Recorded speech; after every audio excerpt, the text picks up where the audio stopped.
Are you ready to scale and outsource your business? Okay, let's go. Welcome to the Outsourcing and Scaling Show.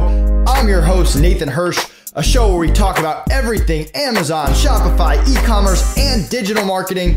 Let's get started. Hey everyone, welcome back to the Outsourcing and Scaling Show. Today I have former Facebook employee Dylan Carpenter. Dylan, how you doing today? Good. How about yourself, Nathan? Doing great. So Dylan graduated from Texas State in 2017 and started a contract with Facebook immediately out of college as a marketing expert. After being on 3 different pilot teams, he took the leap of faith and started his own agency. It's called, I'm probably going to butcher it, but Colty Media? Quality, like koala bear, but quality kind of in the mix. But it's spelled with a K, Koality media. And he also runs the Facebook side of the white label agency. He does everything related to Facebook and Instagram, paid ads and chatbots. So we're going to talk a lot about that, but let's take a gigantic step back. Talk to me about what you were like growing up. I know you went to college, but were you a straight A student? Were you a rebel? Did you always know you wanted to be an entrepreneur? Yes, I've never had that question. That's a good one. So I was honestly a handful. I definitely, never really thought I'd go into digital marketing. My dad did real estate, so he had a real entrepreneur kind of drive, which, definitely rubbed off on me.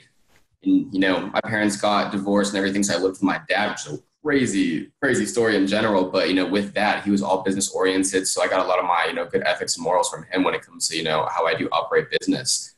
But yeah, I was never a straight A student. Honestly, in college, I think I had a GPA of like 2.2, so it wasn't anything special at all. I've always done sales. I worked with the Lego store, I did Fastenal with inside sales for hardware and construction. So when it comes to the digital marketing side of things, it really didn't hit me until about my last year of college, where I was helping our hockey team run a couple of ads here and there, but it was nothing, kind of where I was at, at this kind of point in time. So what was it like interviewing and applying to work with Facebook? Yeah, so it's a really crazy story, honestly. So my brother works for Accenture, and so I was outsourced at Facebook. We were in Austin, Texas, so we were downtown and everything. But my brother was like, "Hey, just go on Indeed, look up Accenture sales agent jobs," and I ended up applying for one and got a call, and it was for a contract at Facebook. Now I jumped on that, ended up having an interview probably 3 or 4 days later after that initial 20-minute phone call, and the interview was like probably an hour. I was with a team lead who would be on this new project team. And it went super well, and got a job offer about 30 minutes after leaving the Facebook office, and started there probably like 2 weeks later. And it was different. We started the marketing expert program here in Austin, Texas. I don't think it's around anymore. But when I was there, I was on 3 different pilot teams, starting from the ground and kind of building my way up to the account management role. And it was wild. It was wild for sure. So were you working remote, or you were working in the Facebook headquarters? Yeah, so they had an office at the Domain, which is a little bit more in North Austin, and we were on a WeWork building. So we had policy over there, ad teams. So there were probably around 7 or 8 different total Facebook teams within the WeWork building. And above us, we had like HP, then below us was Amazon and stuff. So they were building an actual Facebook building over there. But by the time I left, I didn't have a chance to go work over there just yet. But we were in the kind of North Domain office. Got it. So did you meet any big names at Facebook? Obviously Mark, but anyone else that people would know? Not really that they would know. I met a lot so being involved with chatbots, I go to a lot of conferences. So I got really close with the main, guy when it comes to messenger marketing. I can't think of his name right now, but he's actually the head of the whole Facebook side of messenger marketing. So when it comes to ManyChat, we ended up asking him a ton of really in-depth questions on, hey, where's the messenger kind of going? What do y'all think of ManyChat? Working with Facebook, and they absolutely loved it. So, it's all about the kind of communication, letting people have a good time on Facebook. And as long as we follow, the rules and everything, it's a cool, kind of user experience. So they absolutely loved it. Awesome. So let's dive into marketing a little bit. Let's talk about Facebook ads first. What's working and what's not working?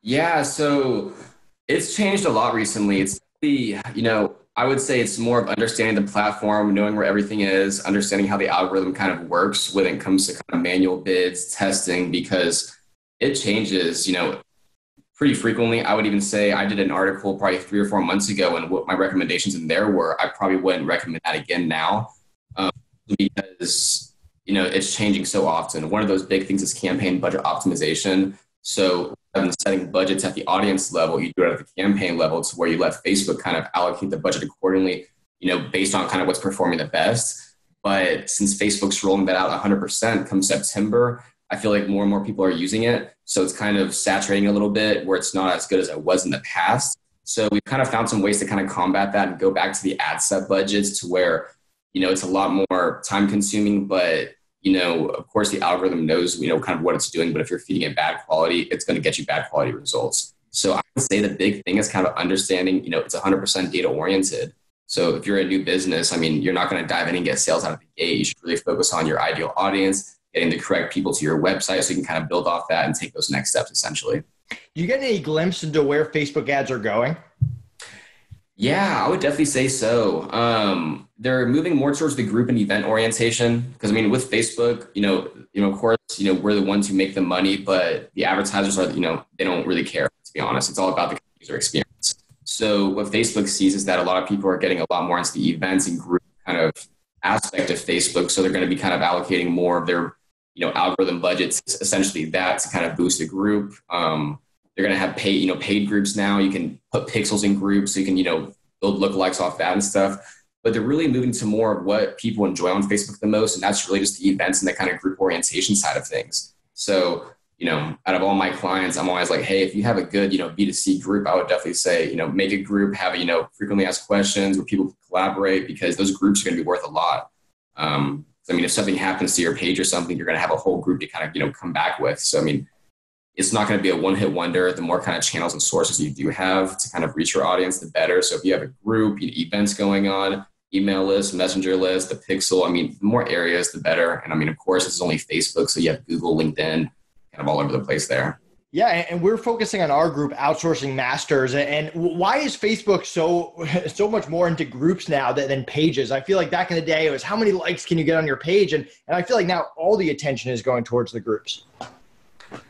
Yeah, it's just another way for Facebook to kind of track engagement. When it comes to kind of the page side of things, there's no way to really engage with people on a kind of one-to-one side. Of course, you can reply to comments, but it's not going to be that more conversation aspect. It's more of that, straight to business kind of, style. So where on the groups, if you have one person post something, you could have a thread of, 100 comments from people, hey, you should try this, you should try this. So what that's pretty much doing is keeping people on Facebook more, which boosts the engagement, which gets people on Facebook more often.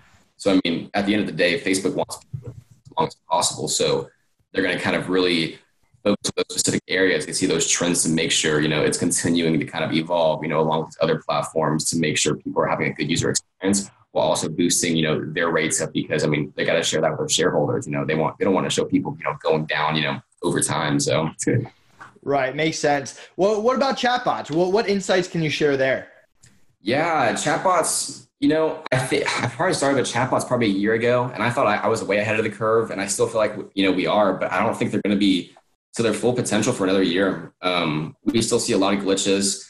One of the really cool things, I like local businesses with it. With e-com, it gets a little too extreme because just the volume is excessive, which is one thing we outsource for. We do a lot of e-com raffles to where we'll be getting leads for, 20 cents. And if we have a $10,000 budget, that's going to be a lot of messages for coming in. So we end up having to hire 4 to 5 VAs to kind of go in that messenger list and kind of make sure no one's, wanting to speak with somebody directly on, on top of the bot. So it's just a lot of maintenance, and it changes really fast too. So, if you set up a flow, Facebook's API couldn't read it right. And if they click on something, it may do something completely different where the client sees that, hey, this isn't working, what's going on, to where it could be a one-day glitch. Another big thing that I absolutely love is I do volunteer for some, pet shelters down here. So we do a lot of donation stuff, and we'll have brochures with a little scan code where you can scan through Messenger. It's a really cool little thing you can do, but they're going to be getting rid of it. It's just kind of there's not really a point of it when you can use a kind of an actual QR code, which, you can use a referral link, which then ties into the same thing. So they're kind of making it a little bit easier for consumers. But I would say on the chatbot side, I love it for qualifying leads. We do it for franchise leads, auto repair, real estate. On the real estate side, you can find out how many bedrooms they want, their price range, what zip code they're looking for, when they're looking to move. So, of course, it's cool to have a lead form and take them to the site to do that. But it's a kind of a little bit more of a personal approach when it comes to the chatbot side because they think they're talking to a real person. And they're going to be coming out with you're paying per message or per bulk message, right? So it's just the opt-in message essentially. So what I like to do is get a lead magnet. So we have a legal client. I built this for this morning actually. and it's child neglect. So, hey, these are the first three things if you have questions on, a child neglect policy or something when it comes to the legal side. So they click learn more, it opens up Messenger, they opt in, they get that lead magnet, and those lead magnets maybe cost $1.25, and that's for a legal lead. So if we get 100 of those retainers are like $3,000 to $5,000. So it's a cool way to kind of get into the system. And even if they don't convert out of the gate, we're building that Messenger list where these leads are, $1.50 just to get a PDF. And of course, I can set up a drip campaign within Messenger and tag users, have them take little raffles, do fun little things to keep them engaged.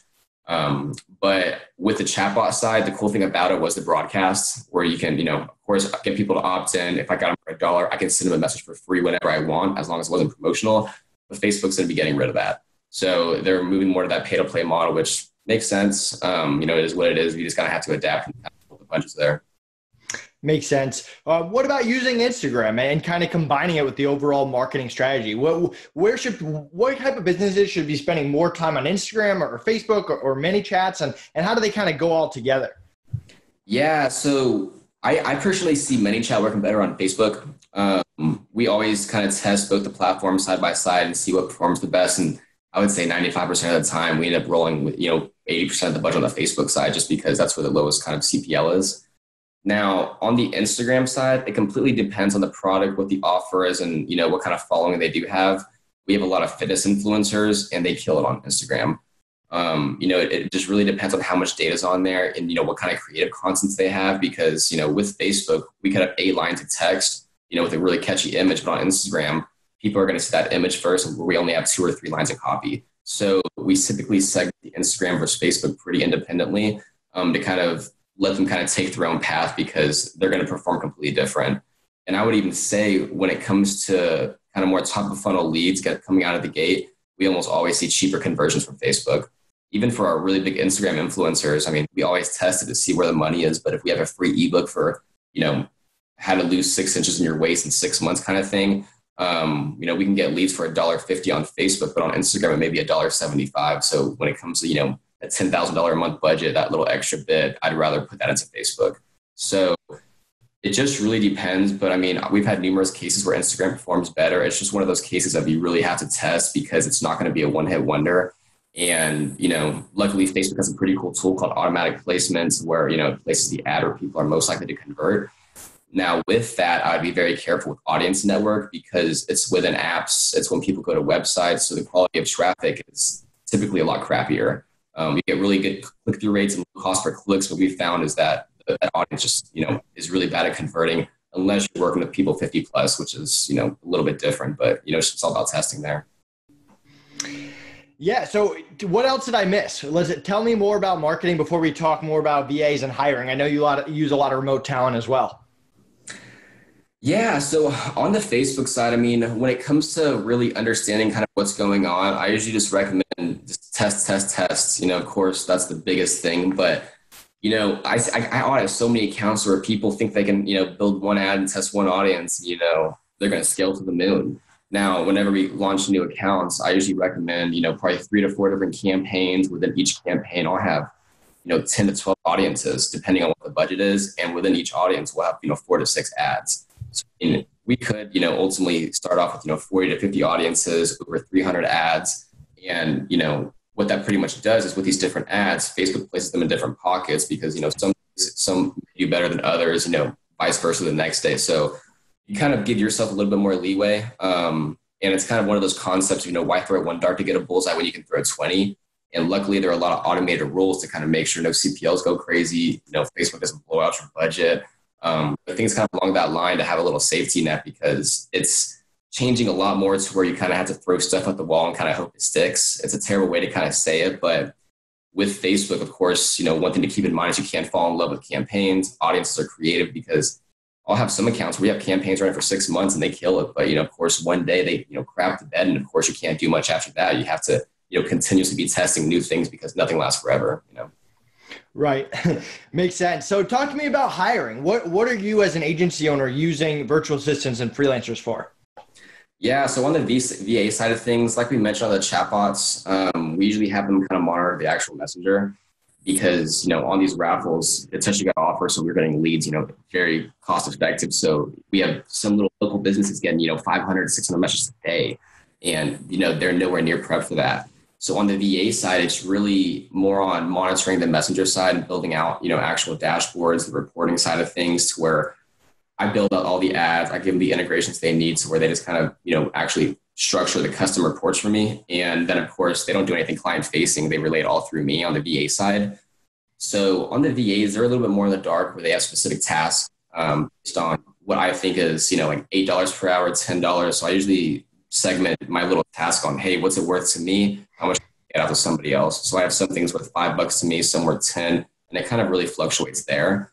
Now, on the full-time side of things, that's where I saw my biggest issues.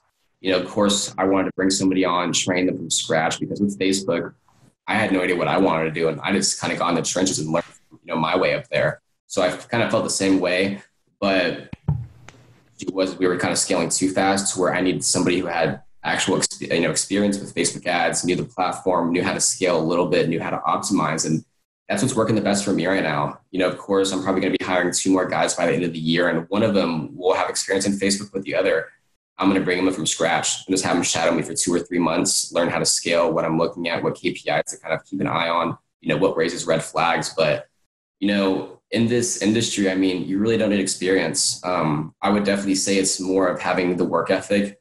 I'd rather have somebody who wants to start their own business work for me, rather than somebody who just wants to, kind of idle by, just because if I know somebody wants to be an entrepreneur, I can kind of have them segment their own side of the business. Like, well, hey, you have a lot of wiggle room here. Focus on this end, the fruit will be there. You're growing with me, to where they're pretty much doing their entrepreneur side for my business, essentially. So it's intense. And especially with how much Facebook changes, it's hard to give up, those specific freedoms, because you're scared someone's going to screw up an account when you're spending other people's money. So I definitely put a lot into my full-time guys. The one we did hire, I used to work with him at Facebook. He was still at Facebook when I hired him, probably like 3-4 months ago. And I was like, hey man, you looking for, gig? How's Facebook treating you? He's like, it's cool. I'm like, well, hey, you want to work remote, have a lot of freedom and stuff. And he absolutely loves it. So, luckily it was the perfect time for that. But I would say I'm probably going to be going to a lot of college campuses to kind of teach them courses on chatbots, the basic fundamentals of Facebook ads. And I'm going to be using it as a recruiting tool, essentially, to build a little empire, because there's a lot that comes into it when it comes to onboarding accounts, the sales side of things, setting up initial campaigns, audiences, optimizing, building the creative. So there are a lot of areas to kind of really capitalize on. So, for me, I personally, enjoy scaling. I don't like building out the ads or the campaigns. I know how to, read the numbers and optimize and scale up there. So, for me, I'll be kind of outsourcing my actual ad creation, audience selection and creations, where I pretty much tell them, hey, here's the strategy, here's the game plan, go ahead and implement it. So, I definitely see the strategy, the vision, and, I pretty much have everybody else for the implementation side of things. So are you using mostly lower level VAs, or are you using like higher level freelancers and white label partners as well? Yeah. So on the VA side of things, I have one here in Austin. She makes probably about $10 an hour. And then I had 2 in the Philippines at $4 an hour each. And now I have one of those. So I have the one in the Philippines, and then I have one here. And yeah, those, I'm probably going to move more to the local side, to be honest with you, just because I like going face to face with people. I'm a sales guy at heart. Before I took the job at Facebook, I almost went to Orlando to be a custom suit tailor. And I'm so glad I didn't do that. But I'm a face-to-face guy when it comes to training. So I found I can train people excessively faster if they come over here, 2 or 3 times a week. Hey, here's what we're going to be doing. Here's what the learning point is. And I always do everything a little excessive, to where I write everything out. Hey, here are the actionable titles. Here we're going to be learning. Here's some question areas you can have. So, I get really down and dirty to kind of make sure, I don't throw them to the wolf, essentially, because that's kind of what happened to me at Facebook. And it was stressful. So I don't, I know this is a stressful platform because, there are so many glitches. So, it's a lot harder to train somebody on those newer things that, it's just so case by case, it seems like. Hopefully that I'm not sure if it did. No, it did. What else did we miss? What else did we miss about marketing and using social media? Shoot, man. Yeah, if you have a product, I would more or less say focus on, emails. Emails are everything. People bash on them all the time, but I mean, if you're able to get people into your funnel for like less than $2, if you have, a product over $50, you know, if you're getting hit by their ad or they're getting hit by your ad, I guarantee they're getting hit by 8 to 10 other, accounts with similar ads. So, I mean, what's going to differentiate you to where I love the content marketing approach to where it's like, hey, you get this free ebook, 3 things to know, to where we're not even doing direct response out of the gate. We just get them to a blog post, the messenger bot to get their email. They get some sort of value, and then we follow up with them that way. And we found that's working substantially better from growing an audience, boosting the lifetime value. The average order value does suffer in the beginning, simply because you have to have kind of lower barrier of entry offers. But of course, with the amount of volume you're bringing in, it's going to be a way bigger return on LTV in the big picture. So, I mean, my big thing with marketing, I would say, take the content marketing approach. Facebook, it's not really learning on how to scale. It's more of kind of content these days. How's your videos? You have blogs. So, I mean, before a lot of people start, it's not going to be a one-hit wonder. I love saying that, but, have videos, have blog articles, lead magnets. The more content you have, the better, because, I'll test 4 or 5 offers at one time, just because, one's not going to be that one fix. So, I mean, with Facebook, you have to test. And I mean, luckily you can do it within 3 days. So my big thing is, the more value, the merrier. Provide as much value as you possibly can without giving, the way the keys to the farm, pretty much. Awesome. Dylan, thanks so much for joining us. Where can people find out more about you, and what are you most excited about for the rest of the year? Yeah, so y'all can go ahead and find me at qualitymedia.co. I have a Facebook page as well, and that's KOALITY. It's kind of tricky there. I have a lot of cool videos on Facebook ads, retargeting, fun little basic stuff, intermediate and advanced. I'm trying to update it more and more, but what I'm most looking forward to is, I'm the head of the Facebook side or paid social for this white label agency called Oxford. So, we have a bunch of, Google accounts. They started off primarily with Google. I'm doing all the Facebook side. So, we have over, 25 agency partners and probably over 100 accounts in there. So we're growing this white label side to a whole new level. And we're fixing to offer, white label LinkedIn services, which I've never seen. So we are trying to kind of take the market by storm. But yeah, of course, quality media is going really well, but on this white label Oxford side of things, it's a whole new level. I love dealing with direct clients, but working with agencies is a lot more fun, honestly, because I see those big picture side of things. And I think it's kind of fun, making a lot of clients money where they don't even know I exist. They just work with the agency. So there's kind of something about that kind of, pumps me up a little bit. But yeah, white label thing for me is the biggest, because we have a lot of, really large agencies at the door. So I would imagine we're going to have some really big doors opening up within the next 3 weeks. So, I mean, it's just getting better and better. But yeah, it's a wild ride, man. Awesome. Well, thanks so much for coming on and joining us. And yeah, I'm sure we'll be in touch. Likewise, man. Well, hey, thanks for having me, and have a great rest of your day. Hey, everyone. Thank you so much for watching. Did you enjoy this content? If so, click like, leave us a comment, and subscribe to our channel so we can continue bringing you great content all about hiring.